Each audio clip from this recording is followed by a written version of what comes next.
1월 19일 월요일 아침 묵상 창세기 13장 1절에서 18절 실패 너머로 빛나는 믿음이라는 제목을 가지고 말씀을 살펴보도록 하겠습니다.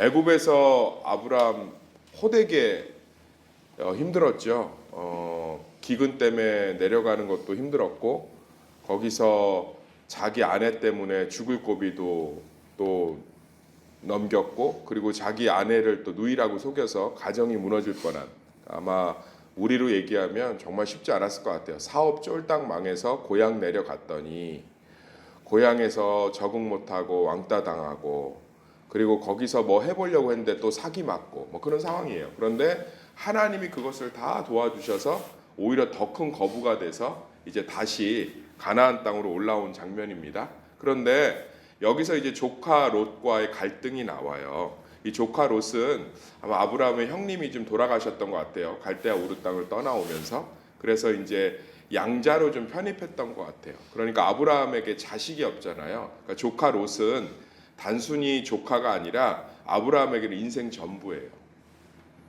그런데 이제 양과 소가 힘이 많아져서 아마 바로에게 많이 받았잖아요.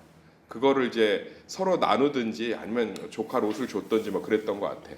그런데 이제 더 이상 같이 지낼 수가 없으니까 이제 이별하자고 합니다. 이게 아브라함의 어마어마한 믿음의 성장이에요. 그러니까 아브라함은 자기가 애굽에서 살아남고자 자기 아내를 누이라고 속이는 치졸한 인간이었거든요. 그런 짓은 하면 안 되죠. 우리는 성경의 인물들을 긍정적으로 보는 아주 미련한 시각이 있습니다. 그렇게 설교를 들어서 그래요. 아브라함의 믿음, 뭐 다윗의 용기 들여다보면 제가 이제까지 목회하면서 아브라함 같은 인간은 본 적이 없어요. 자기 아내를 누이라고 속여서 생명 구걸하는 사람은 아직 성도 중에서 자기 부하 직원의 아내를 탐한 사람은 본 적이 없고요. 그 부하 직원을 죽인 사람은 본 적이 없습니다. 성경의 인물들은 인간 말종들이에요. 근데 하나님이 그들에게 구원을 베푸시고 변화시키신 걸 증인으로 삼으신 줄 믿습니다. 하나님은 변치 못할 사람이 없다는 거예요. 그래서 성경의 인물들은 선한 사람이 예수 그리스도 외에는 없는 줄 믿습니다. 다 똑같은 죄인이에요. 죄인 다 들고 와 보세요. 다. 그러면 사람이 사람 구실을 못하는 사람들로만, 선지자도 마찬가지예요. 다 모아놨어요. 그런데 하나님이 그들을 다 하나님의 사람들로 변화시킨 줄 믿습니다. 아브라함도 마찬가지예요. 근데 그런 아브라함이 이제 조카 롯과 갈등이 있을 때 너도 떠나고 싶으면 떠나라라고 얘기해요. 엄청난 믿음의 성장이죠. 그리고 이런 표현도 합니다. 여기 9절 읽어볼까요? 9절 시작. 내 앞에 온 땅이 있지 아니하냐. 나를 떠나가라. 내가 좌하면 나는 우하고 내가 우하면 나는 좌하리라. 이거는 굉장한 믿음이에요. 저는 교회에서 이 정도의 믿음을 본 적이 많이 없죠. 다들 움켜쥐려고 하고요. 내가 더 좋은 것을 누리려고 하고 양보해놓고도 본전 생각나고 또 체면 때문에 이렇게 칭찬이나 다른 거 이렇게 배려해놓고도 자기 공로 생각하는 사람들이 태반인데 아브라함이 변했어요. 자기 아내 갖다 바치고 자기는 살궁리하고 있는 이 남자가 너는 좌하면 나는 우하고 네가 위로 가면 난 아래로 가겠다. 얼마나 이 믿음의 성장이에요. 참 이것을 보면 하나님이 한 사람을 변화시키는 방법이 고난 가운데 깊은 하나님의 지혜가 있다라는 확신이 듭니다. 그런데 제가 목회를 하면서 좀 그런 이 말씀을 이제 적용하면서 좀 그런 안타까움들이 있는 거예요. 어떤 사람들은 고난의 과정을 통과해도 그 순간에 믿음이 자란 것 같은데 근데 그대로 돌아가는 경우 더 안 좋아지는 경우도 많이 봤고, 근데 아브라함은 애굽의 고난을 겪고 나서 믿음이 굉장히 깊이 자라거든요. 굉장히 이제 앞으로도 고난을 겪어요. 근데 그 고난을 통해서 아브라함 믿음이 쏨뽕 점프를 해요. 근데 제가 볼 땐 교회 내에 저도 이제 이게 좀 그 목회 여정 가운데 있는 직업적 상실감인데 고난이 끝나면 이 사람이 믿음이 좀 자란 것 같은데 한 3, 4개월 지나서 보면 입만 이렇게 변한 거고 실제로는 그냥 고난이 해결됐으니까 하나님께 감사해서 뭐 하나님이 도우셨다 해결했다 그러지 성품도 가치관도 신앙도 하나도 안 자라 있는 거예요. 그래서 무슨 차이가 있을까? 아브라함은 고난 가운데 쑥쑥 자라는데 또 어떤 성도들은 고난 가운데 믿음이 막 하늘 높은 줄 모르고 자라서 정말 많은 하나님의 은혜들을 누리는데 왜 그러지 못할까? 고난의 깊이 때문에 그럴까? 그리고서 이제 묵상을 좀 말씀 준비를 하면서 해보니까 그런 차이가 있어요. 아브라함의 고난은 자기가 할 수 있는 게 아무것도 없는 상황 가운데 하나님의 구원을 경험했어요. 아무것도 할 수 없는 가운데. 그러니까 아브라함이 할 수 있는 게 하나도 없잖아요. 아브라함의 모든 고난은 대부분이 자기가 아무것도 할 수 없는 상황 가운데 주신 하나님의 은혜예요. 자식이 안 생기는 걸 무슨 수로 만들어내요? 이 당시에 인공수정이 있겠어요? 뭐가 있겠어요? 무슨 수로? 애굽에 내려갔는데 바로가 누이니까 이쁘니까 내가 데리고 갈게라고 하는 걸 그 당시 초강대국인 애굽에서 무슨 수로 그걸 막겠어요? 아들을 바치라고 하는데 그걸 무슨 수로 하나님과 협상을 하겠어요? 그러니까 아브라함의 모든 고난은 보면 아브라함이 뭘 어떻게 할 수 없는 고난이에요. 그래서 유대인들의 경전에 보면 아브라함의 고난을 3대 고난이라고 표현하더라고요. 그러니까 굉장히 극도의 고난이라는 거예요. 아무것도 할 수 없는. 그 가운데서 하나님의 일하심을 경험하니까 믿음이 확확 자라는 거예요.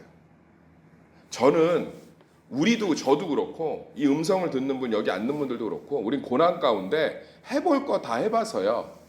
고난이 끝나거나 고난이 더 좋은 일로 하면 실제로는 입으로는 나불나불 감사하지만 신앙이 있기 때문에 실제로는 내가 그때 그거 참 잘한 것 같아.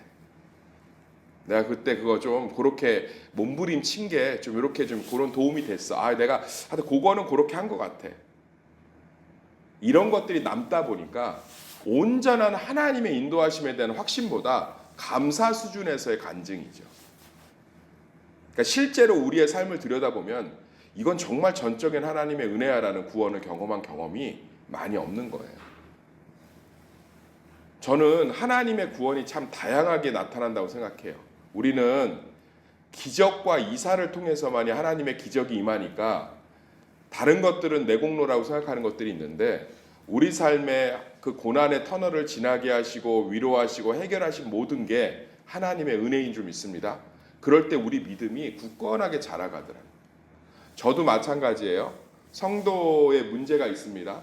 그럼 제가 전화도 하고 신방도 하고 찾아갑니다. 그러면 그 문제가 그래서 해결이 되면 정말 이렇게 관리하길 잘했다라고 생각할 때가 있어요. 근데 그렇지 않아요. 하나님께서 저를 통해서 기적을 베푸셔서 저의 신방을 통해서 하나님이 그것에 성령의 은혜를 담으셔서 그 사람을 치유하고 회복하신 줄 믿습니다. 그러니까 우리 안에 전적인 하나님의 은혜를 인정해야 모든 고난 가운데 전적인 그거 내가 맨날 깨운 거예요. 그거 내가 맨날 우리 남편 교회 가자고 맨날 뭐라고 해서 나오는 거예요. 뭐라고 해도 안 나오는 사람 많습니다. 그러니까 그러지 않으면 하나님이 보이지가 않는 거예요. 사랑하는 성도님들, 우리 삶에 크고 작은 열매들이 다 하나님의 것임을 고백하길 소망합니다. 그럼 믿음이 자라기 시작하더라. 정말 겸손해지고 하나님의 믿음들이 굳건하게 쓰는 거예요. 목사 앞에서는 그거 내가 이렇게 해서 하나님이 도우셨어요라고 얘기하지만 실제로는 그거 내가 이렇게 해서 이렇게 설득해갖고 이렇게 하라고 해서 그러니까 실제로는 하나님의 역사가 반반인 거예요. 그러니까 고난이 와도 이 롯과 같이 아브라함은 그 다음 고난이 또 오거든요. 그 고난 가운데서 또 확 성장해요. 그리고 그 고난을 대처하는 장면도 또 다르고. 그래서 믿음의 조상이 되어 가거든요. 근데 우리의 믿음은 항상 한 자리에 머물러 있지 않은지, 그래서 우리가 정말 우리 삶에 있는 크고 작은 것들이 다 하나님의 은혜임을 날마다 고백하지 않으면 믿음이 자랄 수가 없고요. 불평과 불만과 원망과 이상하게 자기 공로와 뒤섞여서, 저도 목회하면서 마찬가지인 것 같아요. 내가 이런 것들을 하니까 이렇게 되는구나 라는 생각을 하는 순간 사실은 하나님의 역사하심이 희미하게 사라지기 시작합니다. 그런데 그 모든 것들이 하나님의 은혜였음을 고백하면 하나님의 역사가 굵직굵직하게 보여요. 그럼 하나님이 돕는 자들을 통해서 일하셨던 것들, 하나님이 음성을 통해 일하셨던 것들, 하나님이 나의 마음을 통해 일하셨던 것들, 하나님이 물질과 시간을 통해 일하셨던 것들이 보이기 시작합니다. 사랑하는 성도님들, 우리 삶 가운데 정말 하나님의 전적인 은혜를 고백하는 삶이 되시길 소망합니다. 그래서 믿음이 자라시기를 소망합니다.